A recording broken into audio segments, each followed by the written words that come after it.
I'm Senior Master Sergeant Aaron Hahn, and this is 10 Questions with a Flying Yankee Airman.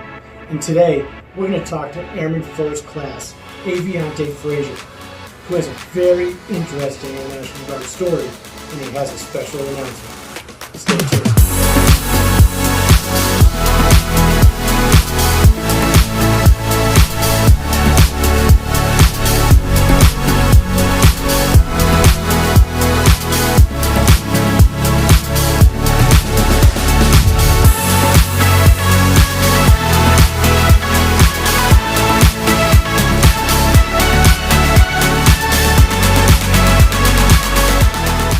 This is 10 Questions with a Flying Yankees Airman, and this is Airman First Class Aviante Frazier.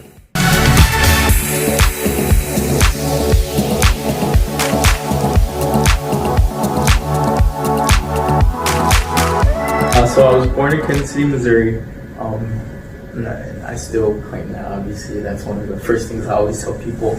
But I feel like if it's a big question, and I would narrow it down to, I live by a certain set of values, and I think it's just a coincidence and that they also coincide with the Air Force's core values: integrity, service before self, and excellence.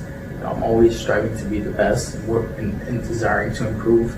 Service is just a huge part of my life, and I hope that never changes.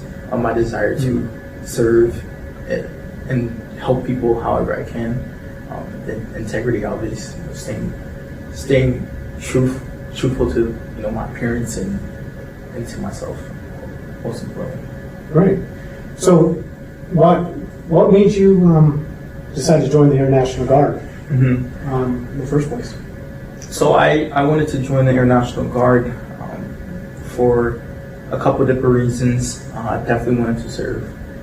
That was always, I wrote down in high school right before I graduated my 10 goals of life, and serving and deploying were one of them. So I wanted to serve. I wanted to better myself. I think one of the unintended things I realized is this discipline and structure. Just realizing how important it is for someone my age, going to school when you're first getting that freedom to have structure is super important. And then the benefits is a big part. I wanted to go to school, and I didn't want to worry about having to go into debt to fund that school. So that's a huge one. That's awesome. So I would imagine that you took full advantage of the free tuition waiver that we offer at all state colleges. Absolutely.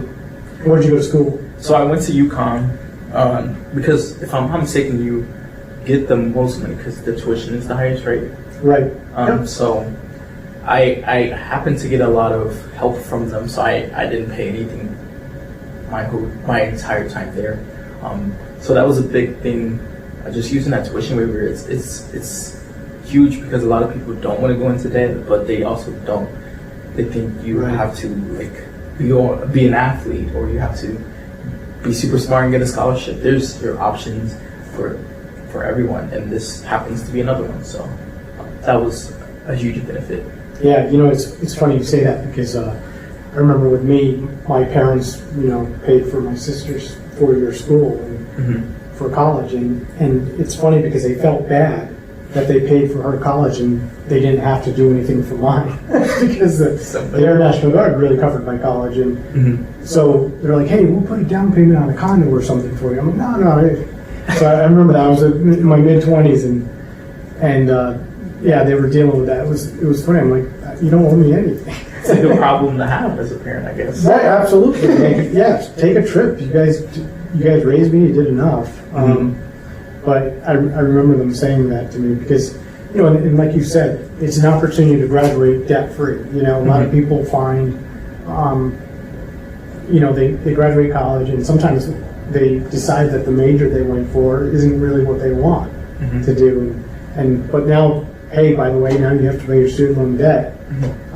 There is none of that because you can have your income supplemented while you're in college with the GI Bill as well. Oh yes. So how's that help out? That definitely helped with books, and I think most importantly books. I was able to fund one of the courses I took that wasn't covered by tuition. Yeah. So those type of things are definitely help. It helps if you don't have a job, and so Right. that little bit, a month helps. I think another big part of it, that made something you just said made me think about it. When you graduate, you already have 4 to 6 years of work experience. You're going into job force, even if your AFSC isn't exactly what you're going to, as far as with your degree, you already have that work experience. You've worked hopefully proficiently with people within your squadron, maybe got a leadership position. So those things I think are huge, especially if you're going to have a career in the military, if you go full-time or something outside. Yeah, absolutely. I agree. I like what you said about the resume. You've been in here for 3 years. That's 3 years experience. But in reality, not only were you doing that job for 3 years, but you were also going to college full time. Yeah. While getting tuition paid for and receiving the GI Bill. So in a nutshell, you're going to college for free. You're getting the GI Bill. You're getting paid your drill weekend pay just for doing 1 week a month. Yeah, it's a steal. In a nutshell, yeah, it is. It's a good deal, and it's a really great opportunity for younger people, such as yourself, to kind of expand in that and broaden your horizons. Because you went, and in college you majored in civil engineering. Yes. Good for you. Yeah.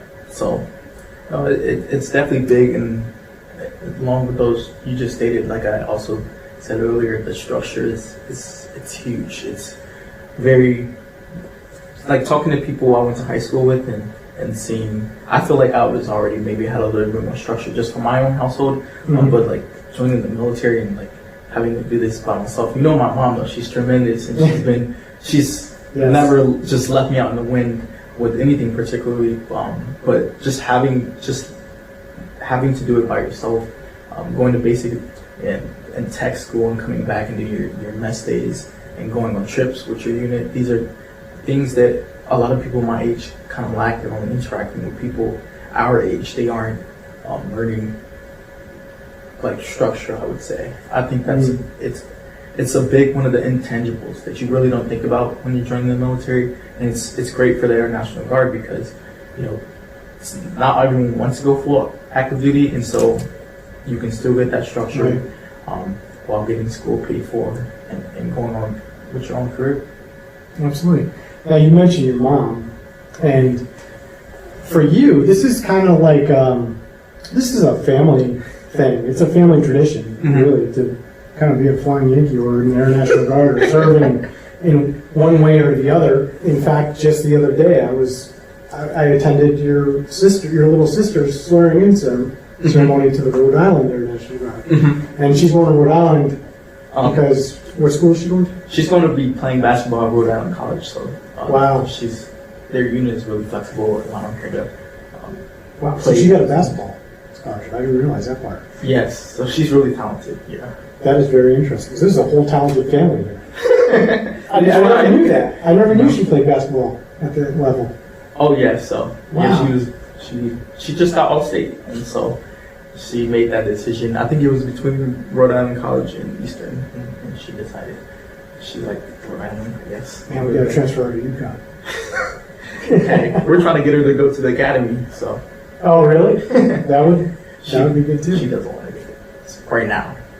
Yeah, so that's very interesting. So like your mom is in her unit. She works in the Inspector General's office, Sergeant Copeland. Your stepdad, he works in the Logistics Readiness Squadron, and now your sister's in, and you've been in. So how much of your family? I'm sure that was some kind of influence on you to join. Yes, absolutely. So when my stepdad started it off, I don't think it's funny how things work out. Once they found out that my mom was pregnant, it was one of those things. He was like, well, what direction am I going to choose in life? I can try to get my life together and go this path. and he didn't even know about what the Air National Guard was. He just happened to like stumble on the Air National Guard, and thankfully he decided on that path. And so once he did it, my mom just had the baby. So once he came back, he was all settled. My mom went to basic, and then like when I came of age, it was like I knew I did want to serve, so it wasn't too hard. I joined like a military youth program, and I was like, yeah, this is what I want to do. It was the Navy, and I knew I didn't want to do the Navy though. So it became like a family thing. We kept on poking fun of my sister, like, hey, you're going to end up doing it too. And I don't think she even realized that at the time, right? At the time. But I think she's going to enjoy it a lot. And then we're prepping my little 7-year-old brother to go directly to the academy. I saw yeah. I met him too. He's a cute kid, really cute kid. Yes, he's a little crazy one. Yeah, so we get him in 10 years, so, right? Yep, around 10 years. Good stuff. Yeah, he's a good one. So, what do you enjoy doing in your spare time, on your free time?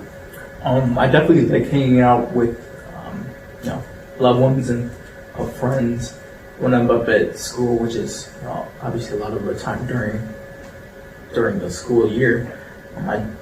Just hanging out with my friends is a big one. just to make sure you're in a good mental space, to be able to, because college can get stressful. I think that's a huge one. I enjoy pursuing goals. This semester, my goal is to become EMT certified, and so I finished that one up in December. And my goal with that was to do more volunteering, and volunteering in and of itself is another thing I tend to enjoy. So I was part of the Big Brothers Big Sisters program as a on-site school mentor, and so I got to go down to the middle school and just talk with the kids. I think they just connect with me a little bit different than some of the people who are hosting the event, the older adults. Just because as a kid, I think you connect with people closer to you on a way that you feel like an adult may not be able to connect with you, and so I think that's where I find enjoyment as well, just helping people. I think I would have benefited from that, and I was part of that program for a little bit, and so now you're paying it back. Yes, that's awesome. That's really cool. Yes. So now. Airman First Class Frazier, he, unfortunately he's going to be leaving us, but it's actually in a really positive way. He was recently selected for the Air Force Academy Prep School, and he's actually leaving tomorrow for Colorado for the Academy. I mean, this is exciting. Yes. I know for a fact that you're going to represent the Flying Yankees very well at the Academy. You've done so many good things for us. We hate to see you go, but at the same time, we're ecstatic for you. This is what we want. We want to see growth in airmen, and this is really hitting it out of the park. Yes. So, tell me about the application process for that. I'm sure that had to be a long process, right? Yeah, very long and comprehensive. Going to a military academy is obviously no small thing. So, there's a long vetting process, making sure that anyone who is a candidate at any point, they're constantly just constantly closing the pool size. The process is going to be a little bit different for a high school student as opposed to someone who's applying out of the Guard or active duty or any of the components. And I think it plays in our favor, because instead of having our high school, and particularly in my case, instead of having high school administration, your teachers, your English, your math professor, teachers, history, you're getting your recommendations from your actual chain of command. So as long as you're maintaining those relationships, you're going to have no problem with that. And so in my case, I wasn't a bad high school student by any means, but I think I had a way stronger bond with my supervisor, with my commander, than I did with those particular subject teachers in high school. and then you do that, there's a congressional nomination, which is another selective process. There you just have to be nominated by the congressman, the senator, could be a senator, the president, the vice president, anyone. These politicians just nominate you. Right. This person I nominate to go to this X academy. And so that's a unique process. You get evaluated by someone, alumni of the school, and so they just have like one of these conversations, asking you kind of like interview questions, I would say, and they want to get a feel for who you are, and then they submit that evaluation. So it's very long. There's medical approvals you have to get.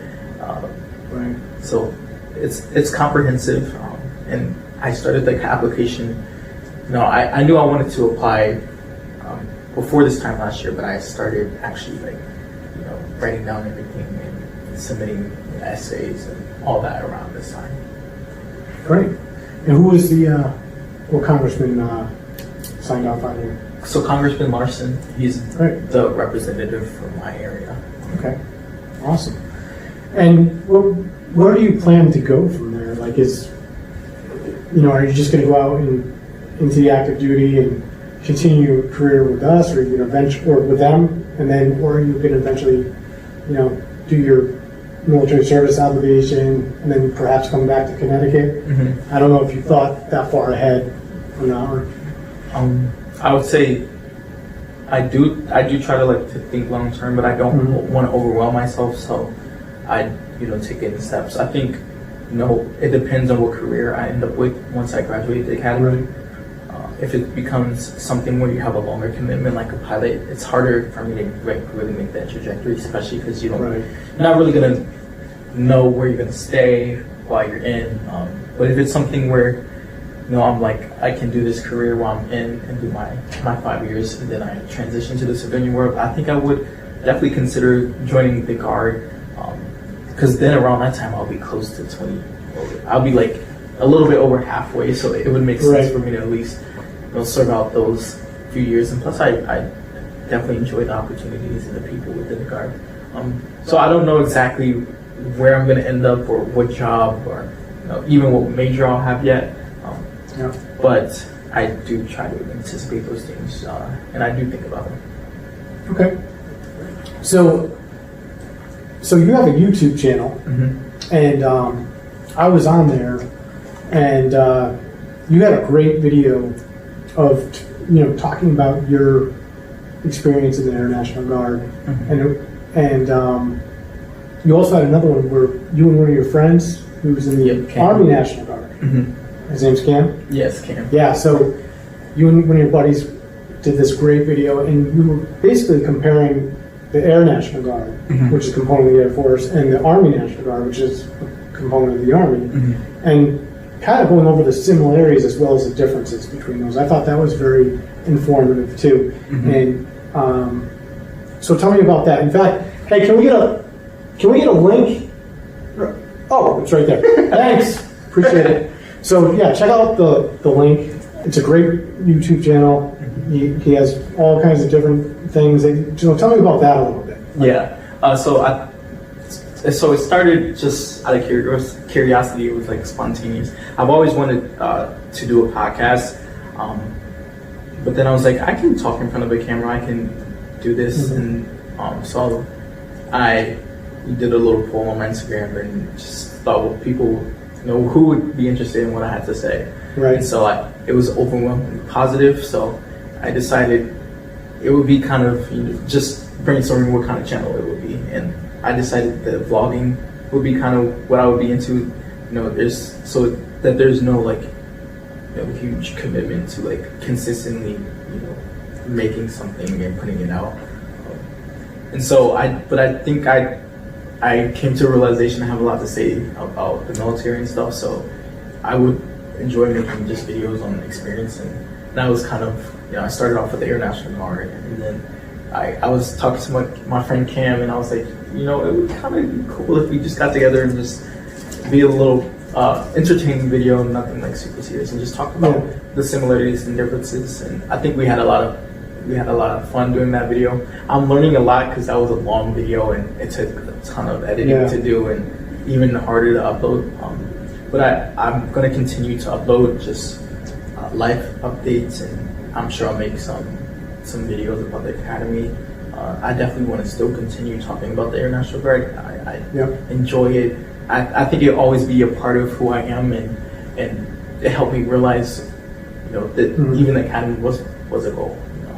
So it's a work in progress. It's still a learning curve for me to do a lot of the editing, but the goal is to definitely build a channel and help people around my age who are just joining, because I know I did a lot of video watching when I was joining, just what it's like, what your benefits are, who to I don't know where I was going to head with that, but just figuring out what you want to do and what your goal is. Absolutely, that's really good. Yeah, because you're doing great in here. I'm way outside of my comfort zone talking in front of the camera, but yeah, that's good stuff. So, are you going to plan on continuing this with the Academy as well, like with the prep school, and kind of walking us through that process, or is that something you plan on doing? Absolutely. I wanted to. Well, at first I got a little worried because I know there's a big YouTuber who went to the prep school and everything. Once he went, it's just like his content kind of fell out. Like he just stopped making stuff. And so I was like, is it like, do you have free time or something to pursue these kind of things? Yeah, maybe he didn't have the free time. Yeah. But then there's definitely a female that I saw that I've been following. So I think it's possible. Making sure my academics will always be priority. But in the case that I have time, I would love to keep making videos. And I enjoy the actual process, recording it, writing the script, recording it, editing it. So I foresee myself continuing with the channel. Cool, outstanding. Yeah, you can learn a lot of things off of YouTube, anything from home improvement to how to fix your car to what it's like in the Air National Guard. To people, airmen like you, who put those videos out. But yeah, there we have it. Airman First Class Avante Frazier, a very well-rounded airman who pays it forward and continues to excel. I appreciate it. Yeah, so thank you very much.